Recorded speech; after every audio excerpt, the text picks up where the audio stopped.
Today I'm going to be teaching you the basics of all of the tools that you find in the tool section of the makerpen. So to start off, you're going to want to pull out your makerpen. You can do this by going into your backpack and then equipping the makerpen. Or if you have the makerpen favorited, you can just grab it from your back. Alrighty. If we open up our makerpen menu, we can see if we go to tools, we have all of these tools here. We have create, select, configure, move, etc. I'm going to be teaching you what all of these do. Alright, we're going to start off with create. Create is rather simple. All there really is to it is... oh wait, no. Hang on. I went through this in my other videos. If you want to learn about the create tool and tube settings and everything, you can just go back and watch my basic tube tutorial, since that goes over most of the settings, but all of that's been explained. Create basically goes back to whatever you have selected in your palette. So if I were to select like a add chip or something and I move, you see how it's gone. If I go to create, I can spawn it in again. That's basically what create does. It goes back to whatever you have selected in your palette.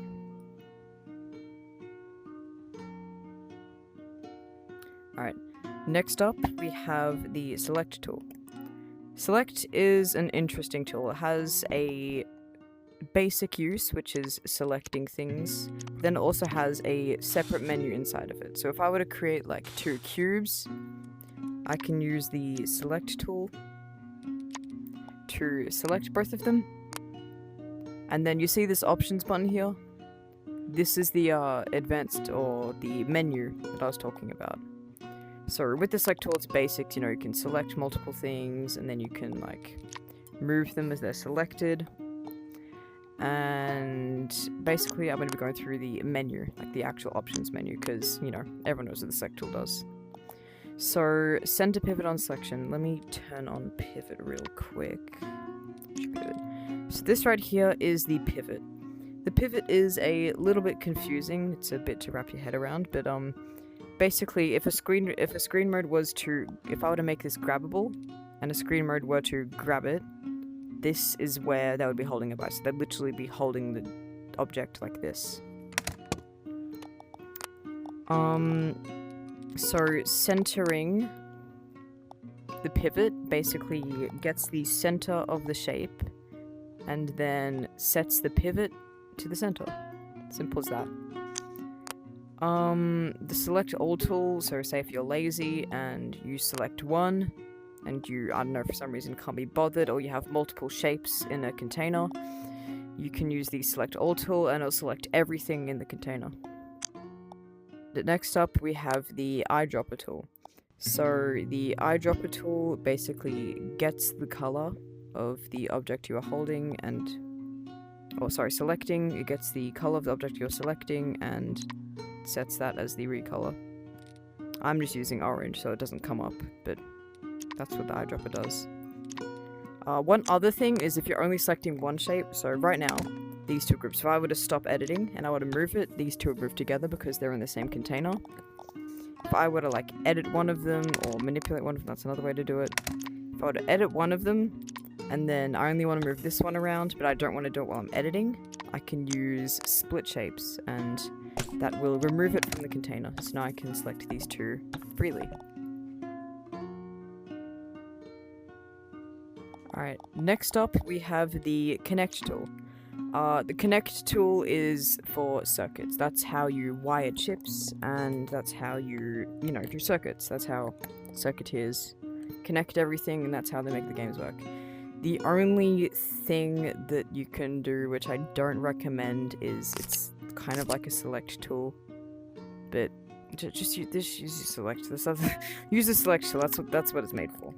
So yeah, connect, not really a thing you need for building.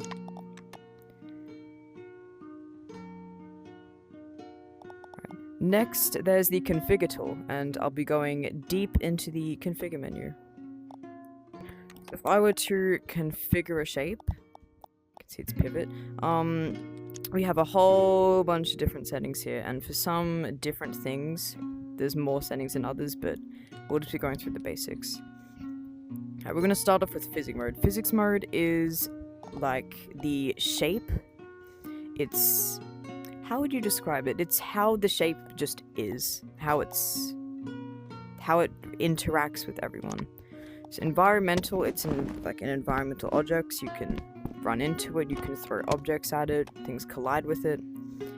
Decoration is completely like see-through, walk through it, objects go through it, can't interact with it, can't really do anything with it. Physical makes it physical. So this will now fall to the ground like a ball. I can hit it up, I can do all sorts of things with it. And then sticky is pretty much the same as physical, except now it can get caught on certain objects. Let me give an example. If I were to make it grabbable real quick, it can, like, you know, go into walls and stuff, where if it was physical, it'd go like flying and collide with the wall. But yeah, sticky basically sticks to things. It can stick to my head, and now I walk around with the cube, stick to my hand. That's what sticky does. Next we have is roller filter enabled. This is more for circuits. What this does is it sort of enables or disables interaction with it for certain roles. So if you have a circuit here, you can make roles, and then you can change how players interact or use shapes with roll filter enabled. Grabbable, I feel like that's fairly self-explanatory, you know. If your grabbable is turned off, you can't grab it, but if it's turned on, you can grab it, and if it's physical, you can grab it and pick it up and throw it and do all sorts of things. Alright. Next, there is screen player preferred hand. This is for screen mode players, so when a screen mode picks it up, they can decide if you want it to go to like their dominant hand or their offhand, or if they dual wield it. So I'm assuming if that's multiple objects, you know, they can dual wield. But that basically just picks what hand the object goes into once screen mode players grab it. Is climbable. Why can't I enable that? I don't think it's big enough. Hang on. Okay, another thing you can do is when you're configuring something, you have your own configure tool menu, so you can just go to there. Why? Oh, it's grabbable, duh. So if something's grabbable, you obviously can't have it.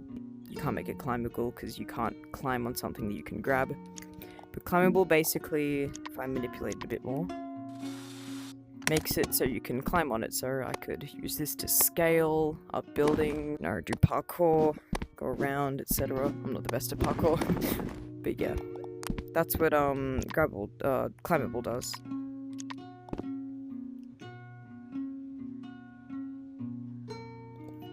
Alrighty, going back to our configure tool menu. Next up, we have supports wall run. So if I were to scale this a bit and then put it on grid real quick. Basically, what this does is, you know, in Stunt Runner or Run the Block, where you can like slide on walls. It's not technically. Hang on. If you want this to work, you should probably edit the roll chip and enable can wall run. Turn that on, and then you can run across walls. And there's also this thing people do called hyper jump. I haven't learned it yet, but basically you can hyper jump up walls, and you can go really tall and like jump up really high and things. Alrighty. Next up, we have supports clambering teleport. Next up, we have supports clambering / teleport.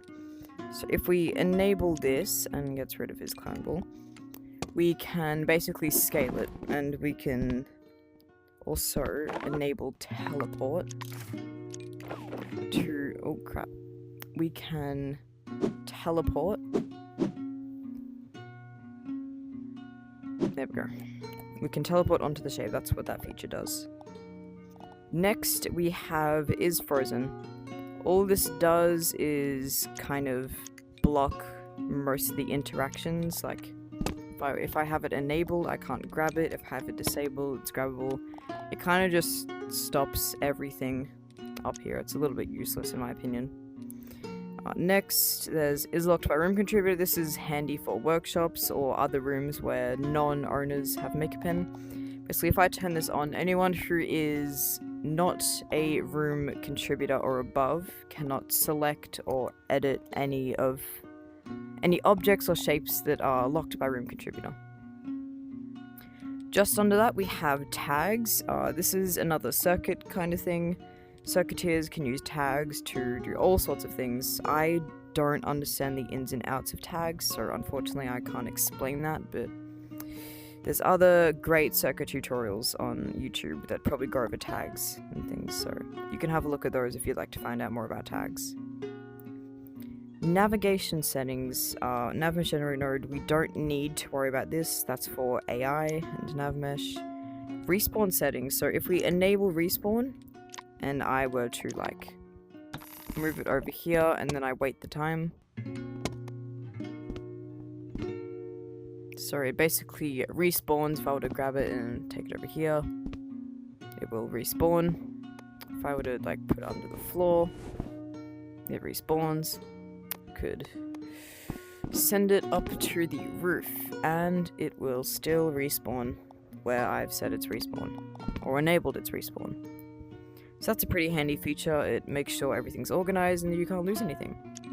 Alright, room key options are, so you need Rec Room Plus to enable this. But basically, you can create keys, and that's a way that you can earn money in Rec Room. But you need Rec Room Plus for this. So even if you do manage to make money out of a room, you need Rec Room Plus to get that money or tokens. And you also need you need Rec Room Plus to be able to set a price for keys or consumables. That goes with both. So that's what create key does. Room key options, you can like lock it, so if you try to grab it, it will come up with a menu of the key that you need to buy, and then once you buy that, you can have the object. It's like a buyable. Alrighty, next we have hide during games. I have not used this feature at all ever. I'm assuming it could, I don't know if it makes it does something whenever a CV1 game chip starts, I think. It hides it, I'm not sure how though. I might test that later.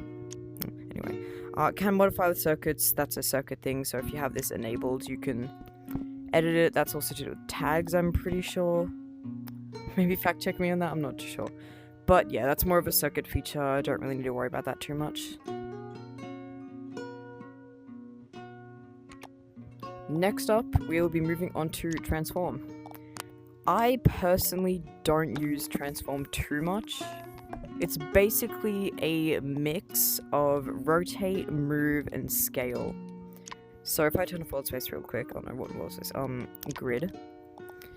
I can see that on the outside we have the scale tool, which, you know, make it bigger, and also on the inside, that's just the overall bigger tool.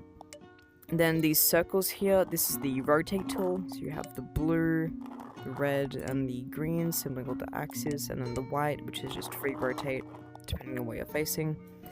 And then, of course, we have the move tool in the center. You know, move up, down, and you can move it along the actual grid with the flat squares. So that's the transform tool in a nutshell. Also, you can get rid of the translation, which is the move tool, get rid of the rotation, you can get rid of the scale. But yeah, that's just a cool setting.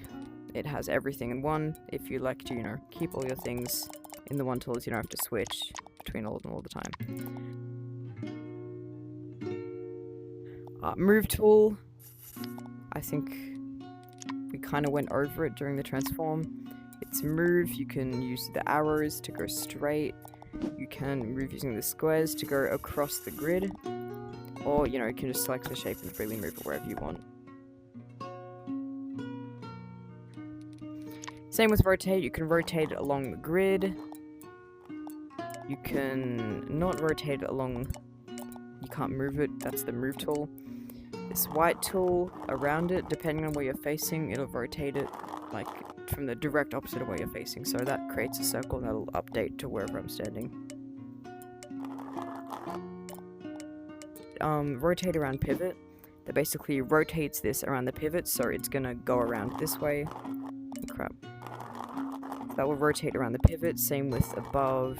Same with, you know, other side. Scale tool, I feel like this is pretty obvious. Bigger, smaller. Doesn't really matter where you scale it, it'll just scale.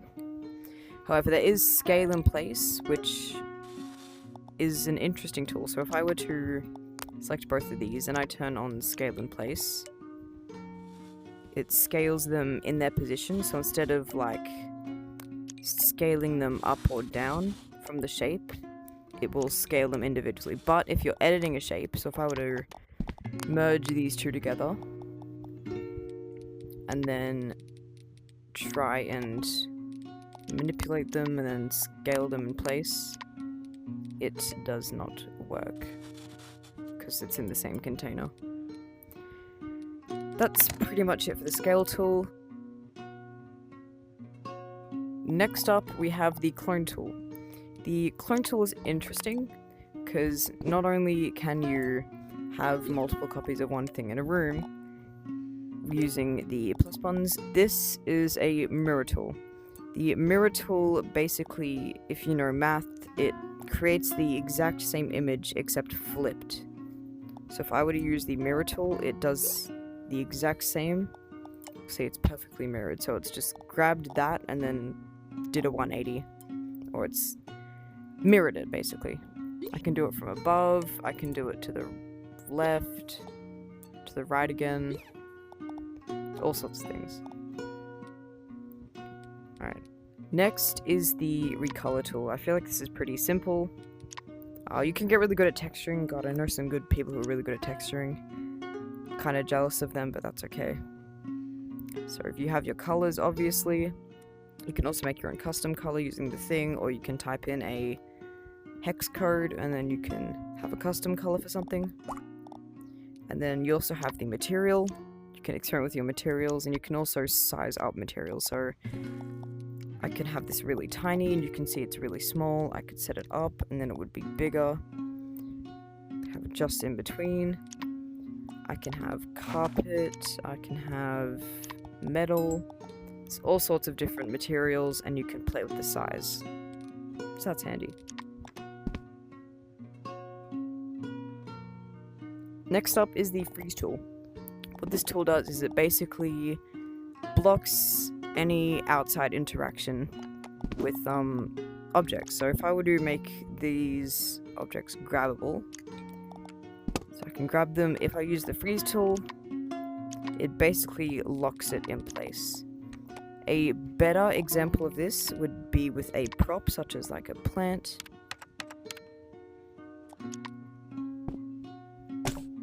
So that has physics, obviously. If I were to move it, it would fall. If I were to move it in the sky and then freeze it, it would be stuck there and frozen in place. Wouldn't move, you can't interact with it, can't do anything. It's still physical, so you can still jump on it and stuff, but can't do anything else with it. Alrighty. Next up we have the make invention tool. So if you made a creation or something and you want to be able to spawn it in other rooms or save it or show other people, you can use the make invention tool and you can select your invention. You can give it a name.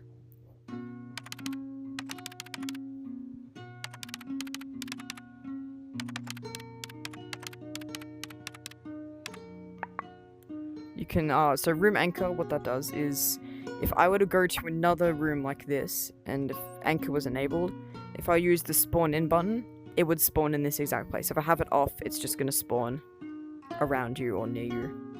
I like to have it on so that I always know where it is. When you take a picture, this will be the picture of the invention. Creating, and then give it a minute. Successfully saved. And now I have my cubes saved as an invention. I'll show you. So now I can spawn this in wherever I want. So that's a cool feature. Next up, we have Manipulate. Manipulate is probably one of my favorite terms. Basically, it edits a shape individually. Oh, it's frozen. It edits a shape individually, so I can change the height, the width. It can edit tube. Although I remember double editing, I recommend double editing tube. It's still handy. You can twist, move it. Alright, the final tool is the delete tool. And I don't think there's a tool in the makerpen that's more self-explanatory than this. You click an object with the delete tool, and it's gone. Deletes, and you can always undo. You can do undo and get it back if you accidentally delete the wrong thing, but that's what the delete tool button does. Alrighty, well, I hope you found this quick tutorial helpful. Thank you all so much for watching, and I will see you in a week or more for my third video. Thank you all so much for being here. Bye.